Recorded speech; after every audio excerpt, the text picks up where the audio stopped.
Imagine que tu reçoives aujourd'hui une augmentation de salaire conséquente. Quelle serait ta première pensée? Que ferais-tu avec cet argent supplémentaire? Acheter quelque chose de nouveau? Partir en voyage pour la première fois? Ou utiliserais-tu cet argent pour investir dans ta prospérité à long terme? Si tu as pensé à la première solution, tu fais partie de la grande majorité de la société. En effet, la plupart d'entre nous ont appris dès leur plus jeune âge à chercher un emploi sûr et bien rémunéré afin de pouvoir se financer une vie tout aussi sûre et agréable. Mais quelle serait ta première pensée si on t'avait enseigné une meilleure voie? C'est précisément là qu'intervient le livre « Père riche, Père pauvre » de Robert Kiyosaki. Il ne fournit pas seulement une éducation financière, mais aussi une autre façon de penser l'argent et l'indépendance financière. Kiyosaki y raconte l'histoire de deux pères. Le sien, qui travaille pour le gouvernement et qui est en mauvaise posture financière, et celui de son meilleur ami, un millionnaire fait maison. Les leçons tirées de ces deux pères ont inspiré Kiyosaki à partager avec le monde des connaissances sur l'indépendance financière et la prospérité que ni l'école ni la société ne nous enseignent. Prépare-toi à changer radicalement d'attitude vis-à-vis de l'argent et des finances et à découvrir comment tu peux prendre en main ta propre réussite financière. Voici les 8 leçons de Kiyosaki pour une richesse financière à long terme. Leçon 1. Les pauvres travaillent pour l'argent, les riches font travailler l'argent pour eux. L'âme de chaque être humain possède une partie faible, nécessiteuse et vénale, et une partie forte et déterminée. En matière de finances, la plupart des gens suivent malheureusement la partie faible, car l'argent a le don de rendre toute décision émotionnelle. C'est cette émotivité qui détermine l'ensemble de vos pensées et de vos actions à travers 2 sentiments fondamentaux. La peur et le désir. Pour une personne guidée par l'émotion comme le pauvre père de Kiyosaki, le schéma est donc le suivant. La peur de ne pas avoir d'argent et de risquer quelque chose le motive à travailler assidûment pour l'obtenir. Dès que l'argent est là, le désir de toutes les belles choses que l'on peut acheter avec l'argent se met en place. La joie achetée avec de l'argent n'est toutefois que de courte durée. L'argent disparaît rapidement et la peur revient, de sorte qu'il faut travailler davantage. Si davantage d'argent entre en jeu, ce cycle se poursuit et les dépenses augmentent. C'est le déflux de trésorerie des classes inférieures et moyennes, aussi appelé la roue du hamster. Malheureusement, ils ne se rendent pas compte du piège dans lequel ils se trouvent. On peut l'imaginer comme un âne tirant une charrette menée par son propriétaire qui lui met une carotte sous le nez. Alors que le propriétaire peut aller où il veut, l'âne court toujours après une carotte. Si l'âne réfléchissait et se demandait où le mènent à long terme ses pensées et ses actions guidées par ses émotions, il prendrait probablement une décision différente. Et c'est précisément ce qui distingue les riches des pauvres. Le riche père de Kiyosaki a lui aussi des émotions, qui le rendent humain et authentique. Mais il a appris à les maîtriser, à utiliser sa raison et à réfléchir au lieu de réagir uniquement aux sentiments de peur et d'avidité. Et c'est ainsi qu'il a trouvé des moyens de séparer les 2 facteurs temps et argent, car un emploi n'est qu'une solution à court terme à un problème à long terme. Voici un exemple. Une personne travaille 8 heures par jour comme employé fixe dans une librairie et y vend des livres pour un salaire mensuel stable. Si elle veut maintenant plus d'argent, elle demande une augmentation à son patron et doit espérer l'obtenir. Ces possibilités d'obtenir plus d'argent sont limitées et, si elle l'obtient, son mauvais déflux de trésorerie l'amènera à dépenser tout ce qu'elle a gagné pour avoir un niveau de vie exceptionnel et, par conséquent, plus de revenus n'entraînera que plus de dépenses. Elle ne pourra donc jamais devenir riche et par peur de prendre des risques, elle se contente de continuer à vendre son temps. Une autre personne ne travaille pas dans cette librairie, mais y achète une trentaine de livres. Elle les expose ensuite dans une petite bibliothèque spécialement aménagée et prend un droit d'entrée de $2 pour la lecture. Pour ce prix, les visiteurs peuvent lire autant de livres qu'ils le souhaitent. Elle perçoit alors un revenu sans avoir à échanger activement du temps contre de l'argent. L'argent investi travaille pour elle à partir de ce moment-là et elle peut se consacrer à de nouvelles possibilités de gagner de l'argent et d'accéder ainsi peu à peu à la richesse. Leçon 2. L'avantage d'avoir de solides connaissances financières de base. T'es-tu déjà demandé comment il se fait que des gagnants du loto soient déjà pauvres après peu de temps ou que des stars autrefois millionnaires s'enfoncent dans une montagne de dettes? La vérité est que l'important n'est pas combien d'argent on gagne dans la vie, mais combien on en garde. Le père pauvre de Kiyosaki était très instruit sur le plan académique, avait un emploi bien rémunéré et pourtant il était confronté à des problèmes financiers. Cette misère était due à un autre problème profond, en plus du manque de capacité à réguler ses émotions. Le manque d'éducation financière. Ce manque se retrouve dans toutes les couches de la société, car la manière dont nous gérons l'argent s'apprend exclusivement dans notre environnement d'enfance et non à l'école, car celle-ci est uniquement conçue pour former de bons travailleurs. C'est pourquoi le riche père de Kiyosaki a quitté l'école très tôt et avec seulement un certificat d'études secondaires. Après l'école, Kiyosaki et son ami Mike passaient souvent des heures à écouter des conseillers fiscaux, des banquiers, des courtiers, des investisseurs et des cadres supérieurs de son riche père. Ils ont ainsi appris plus que pendant toute leur scolarité et, à 16 ans, ils avaient déjà une meilleure base financière que le pauvre père de Kiyosaki. Lorsque j'ai quitté mon emploi bien rémunéré dans l'armée, la première réaction de mon père a été « Pourquoi as-tu fait ça? Le bon argent que tu gagnes là-bas ». Il ne pensait certainement pas à mal, mais ne pouvait pas comprendre ce que signifiait la poursuite d'autres objectifs et valeurs financiers. Et comme dans ma famille, l'histoire financière de 80% des familles est toujours constituée du même modèle appris. Travaille bien à l'école, obtient de bonnes notes, apprend un métier décent, sûr et bien payé, et enfin, travaille plus et plus dur pour gravir les échelons. C'est ainsi que les élèves quittent l'école pratiquement sans connaissances financières, exercent leur profession avec succès, mais ont des difficultés financières. Ils tirent l'essentiel de leurs revenus de leur seul salaire. Si celui-ci augmente, les dépenses augmentent également, et c'est là que le bât blesse. Alors que l'existence dépend uniquement de l'employeur, le fait de ne pas connaître la différence entre les actifs, qui font entrer de l'argent dans votre poche, et les passifs, qui en font sortir, vous amène à dépenser l'argent que vous gagnez dans des passifs au lieu des actifs, en croyant qu'il s'agit d'actifs. Cela vous oblige à travailler davantage et à jouer la carte de la sécurité, car tout votre argent s'échappe toujours de la colonne des coûts au lieu de s'accumuler et de fructifier dans la colonne des actifs. Ces problèmes d'argent ne peuvent donc pas non plus être résolus avec plus d'argent, mais ils peuvent l'être avec de l'intelligence. Il s'agit donc d'apprendre à lire et à comprendre ce que les chiffres veulent nous dire et par conséquent, comment dépenser correctement l'argent supplémentaire. Le mieux est de se représenter la construction de la richesse comme la construction d'une grande maison. Pour qu'elle ne s'effondre pas un jour, tu as besoin de fondations profondes et solides. Et plus ta maison sera haute, plus ses fondations devront être profondes. Leçon 3. S'occuper de ses propres affaires.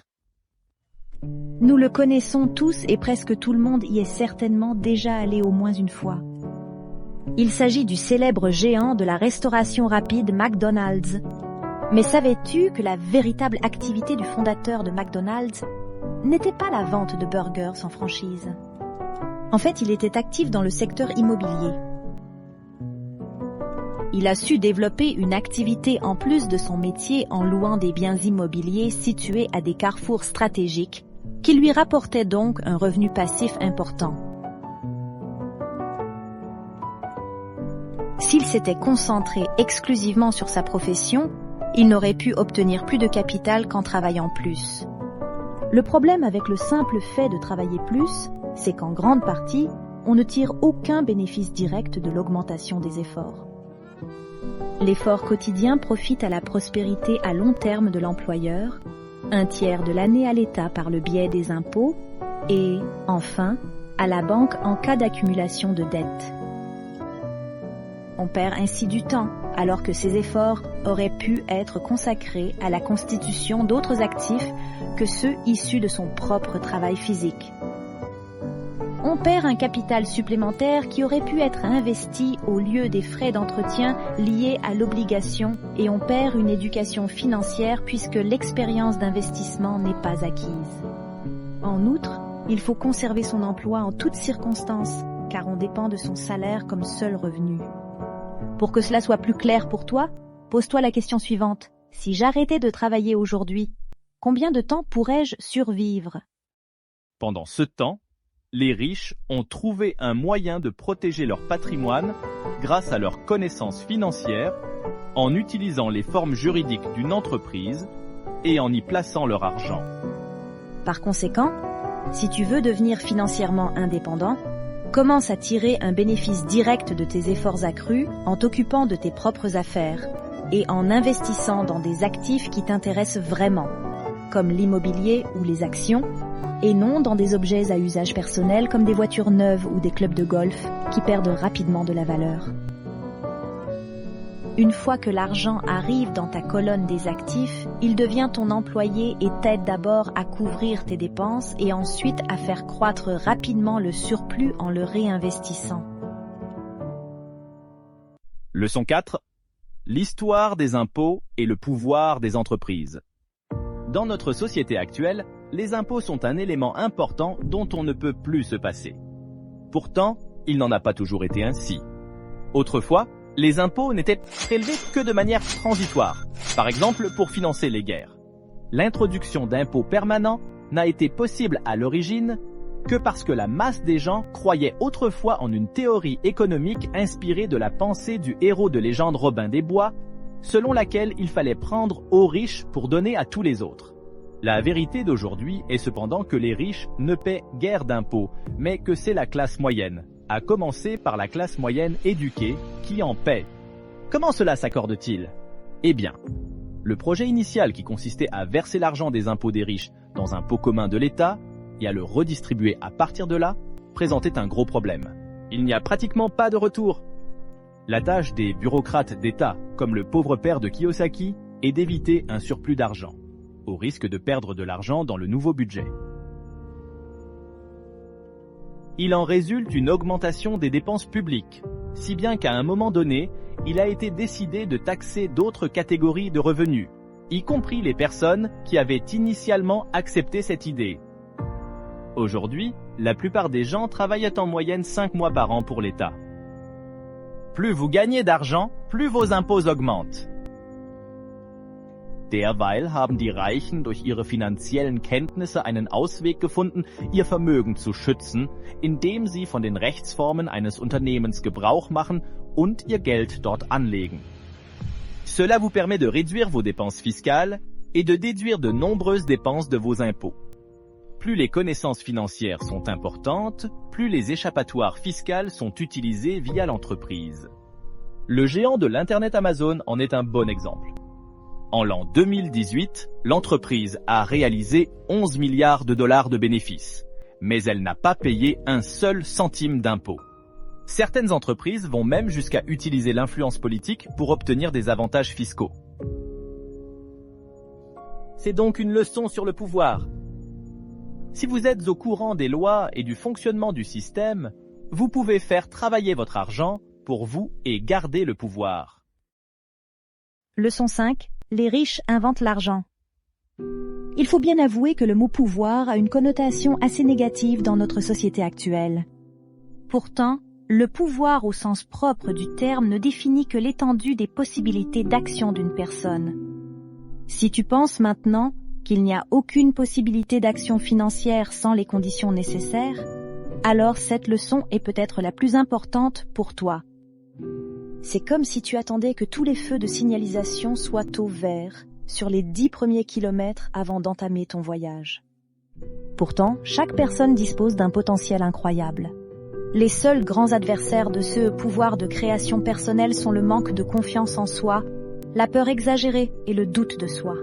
Et cela peut devenir un gros problème, car dans la vie réelle, ce ne sont souvent pas les plus intelligents qui avancent, mais les plus audacieux. Ce sont eux qui lâchent les vieilles idées, ne limitent pas leurs possibilités, ont des pensées créatives, avancent avec courage, prennent des risques calculés et permettent ainsi à leur propre génie de transformer la peur en pouvoir et en génie. Ce qui compte pour vous, c'est moins ce qui se passe que le nombre de nouvelles possibilités financières que vous pouvez imaginer et créer pour tirer le meilleur parti de votre situation. Les questions que vous pourriez vous poser sont les suivantes. Si une opportunité me tombe dessus, que je n'ai pas d'argent et que la banque ne veut pas me parler, que puis-je faire d'autre pour profiter de l'occasion? Ou, si les opportunités ne se présentent pas à moi, que puis-je faire d'autre pour améliorer ma situation financière? La plupart des gens n'ont qu'une solution en tête, travailler, économiser et emprunter de l'argent. Mais ce faisant, ils négligent un fait important, à savoir que l'argent n'est pas réel, mais ce qui est convenu qu'il soit. Il n'est basé que sur des accords. Souvent, des millions peuvent être créés en un instant, à partir de rien. Aucun argent n'a changé de main, seuls des accords ont été conclus. Kiyosaki cite à ce sujet un exemple tiré de sa vie, montrant comment l'absence d'argent crée une quantité d'argent. Dans les années 90, alors que la situation économique était catastrophique, la valeur d'une maison de 100 000 $ est tombée à 75 000 $. Alors que tout le monde vendait ses affaires, lui a décidé d'acheter. Mais au lieu d'acheter la maison à l'agent immobilier, il l'a achetée au liquidateur judiciaire pour 20 000 $. Comme il ne disposait pas de liquidité, il a emprunté 2 000 $ à un ami avec 200 $ d'intérêt pour payer l'acompte à l'avocat.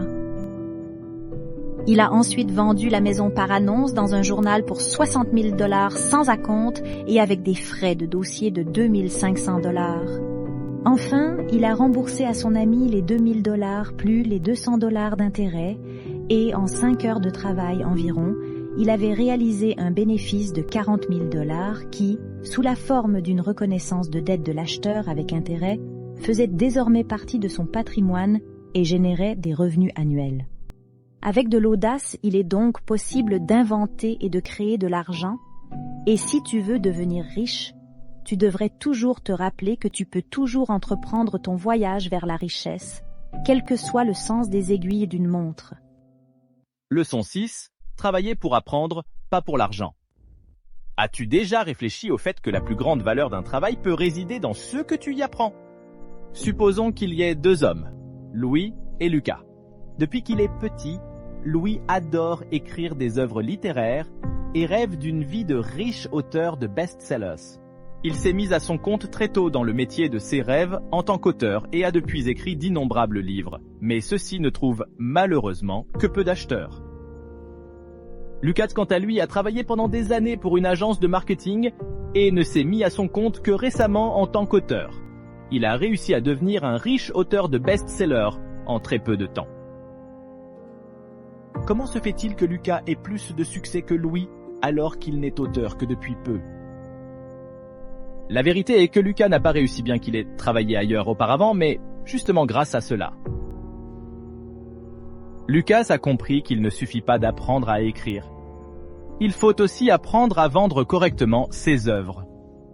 Si l'on demandait à différents restaurateurs s'ils pensent pouvoir faire de meilleurs burgers que McDonald's, la plupart d'entre eux seraient fierce convaincus. Mais la question se pose, pourquoi McDonald's gagne-t-il plus d'argent que vous? La réponse est évidente. McDonald's a un excellent système commercial. Le monde est plein de gens très doués, mais pauvres, parce qu'ils se concentrent en permanence sur le fait de faire des hamburgers toujours meilleurs, mais ne connaissent que peu ou pas du tout les systèmes commerciaux. Et tout cela parce que vous vous accrochez à une vieille idée, c'est une idée qui date de l'époque de la classe ouvrière laborieuse. Votre réussite professionnelle et financière dépendait de votre capacité à être un bon travailleur, fiable, constant et spécialisé. Mais le monde d'aujourd'hui est devenu si complexe et si rapide que les connaissances issues d'une spécialisation ne suffisent plus. Plus la spécialisation est forte, plus on en est prisonnier et dépendant, car l'expérience acquise ne peut pas être transférée d'un domaine à un autre. Toutefois, plus on acquiert de compétences différentes et donc d'expérience et de connaissances dans différents domaines, plus on a de chances de devenir riche et de réussir, et moins on risque d'échouer.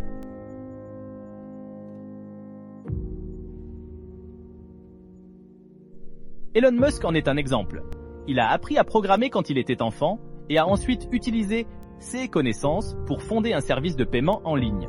Après l'avoir vendu pour $1,5 milliard, il s'est consacré à d'autres projets comme la fabrication de voitures électriques ou les technologies spatiales. Il n'avait pas pour seul objectif de devenir riche, mais a utilisé ses diverses compétences et connaissances pour faire avancer l'innovation. Et pourtant, il a réussi à devenir l'homme le plus riche du monde et gagne actuellement environ $1,000 par seconde. Essaie donc d'apprendre davantage dans différents domaines de compétences, en particulier ceux liés à la communication, plutôt que de gagner plus dans un seul domaine. À court terme, tu gagneras peut-être moins, mais à long terme, cela portera ses fruits. Le secret consiste à ne pas évaluer son succès en fonction de la récolte, mais en fonction des graines que l'on sème. Et n'oublie jamais, ton savoir est ta plus grande richesse. Ton plus grand risque est ce que tu ne sais pas. Leçon 7. Surmonter ces obstacles. À ce stade, tu constateras peut-être que tu possèdes déjà quelques connaissances financières. Alors pourquoi n'es-tu pas encore riche ? Kiyosaki est ici fermement convaincu que ce sont les petits obstacles auxquels la vie nous confronte chaque jour et contre lesquels nous échouons si souvent sans le savoir.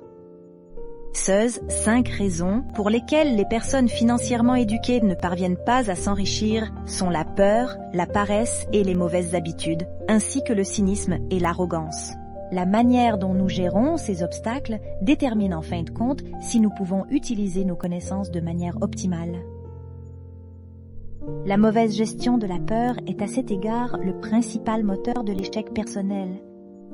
Nous sommes tous parfois des héros et parfois des lâches, car la peur de perdre de l'argent est en fait une peur ancestrale que tout le monde possède, même les riches. Mais ce qui vous distingue des pauvres, c'est votre joie d'être riche, qui est bien plus grande que votre douleur de perdre de l'argent. Bien sûr, vous n'aimez pas non plus perdre de l'argent, mais vous avez compris un aspect décisif. Osons un autre point de vue sur la peur. Nous apprenons tous à marcher en tombant. Si nous avions cessé de nous relever, nous n'aurions jamais appris à marcher. Tomber fait donc partie d'un processus d'apprentissage au cours duquel nous progressons en perdant l'équilibre. Les défaites sont donc inévitables et il est bon d'en tirer des leçons. Car ce que beaucoup de gens ignorent, c'est que même les riches ont payé leur écho. Soit tu gagnes, soit tu apprends, mais dans tous les CA, cela te permettra de gagner plus tard. Si tu veux être libre financièrement, la première question à se poser ici devrait toujours être « Comment gérer les défaites ?» car les défaites inspirent les gagnants et détruisent les perdants.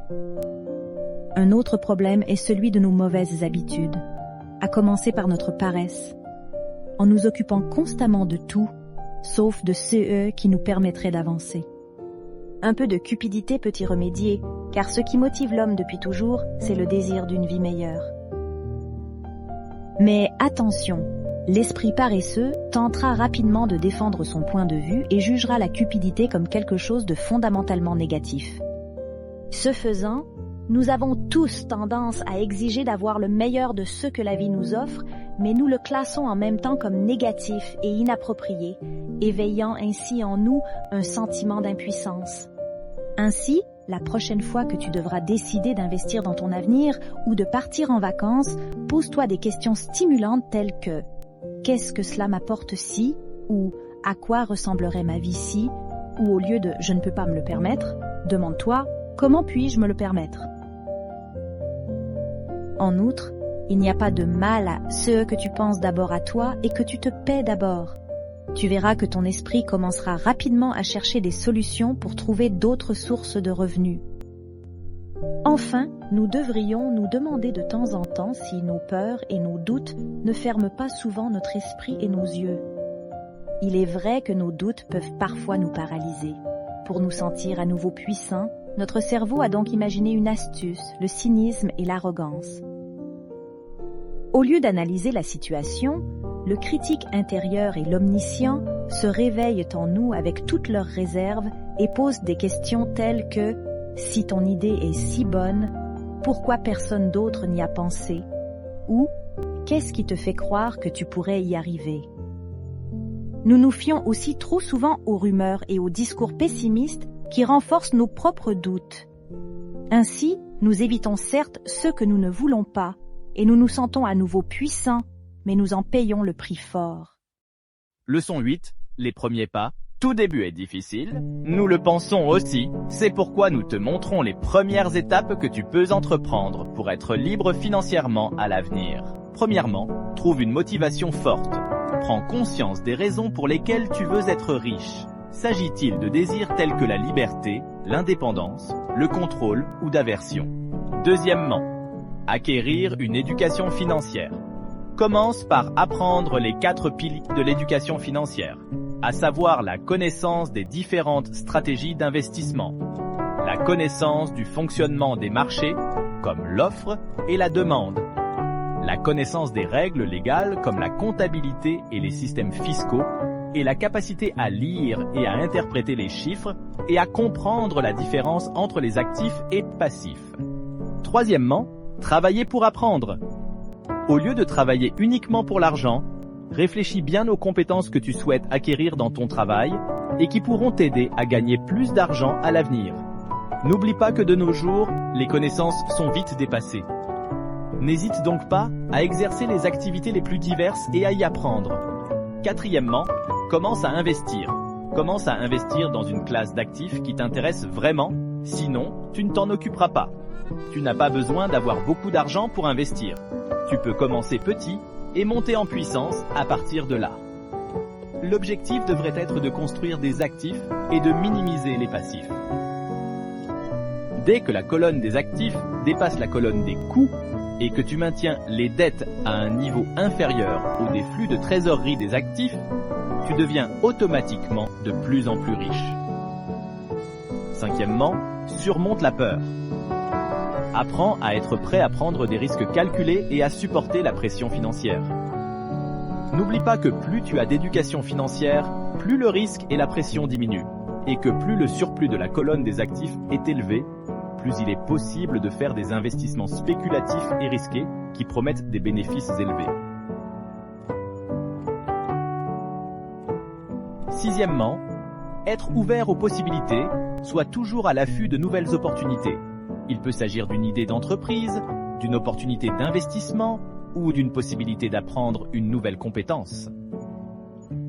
Septièmement, crée un réseau solide. Entoure-toi de personnes qui peuvent t'aider à atteindre tes objectifs financiers. Il peut s'agir de mentors, de partenaires commerciaux ou de personnes qui ont déjà réussi financièrement et dont tu peux apprendre. En résumé, chaque personne possède un génie financier qui est simplement endormi. Il dort parce que notre culture a toujours enseigné que l'amour de l'argent est la racine de tous les maux. Elle nous a également appris que nous n'avons pas à nous soucier des finances, car notre entreprise et l'État s'occupent de nous. Cependant, la sécurité de l'emploi et la protection sociale ne cessent de diminuer, ce qui est désormais évident pour tout le monde. Et pourtant, le message est toujours le même. Travaillez dur, gagnez de l'argent et dépensez-le. Et si tu es à court, tu peux toujours emprunter de l'argent. Le plus grand engagement est de s'accrocher à de vieilles idées. Il est temps de les laisser partir et d'aller de l'avant avec audace. Car nous possédons tous plus que notre force de travail.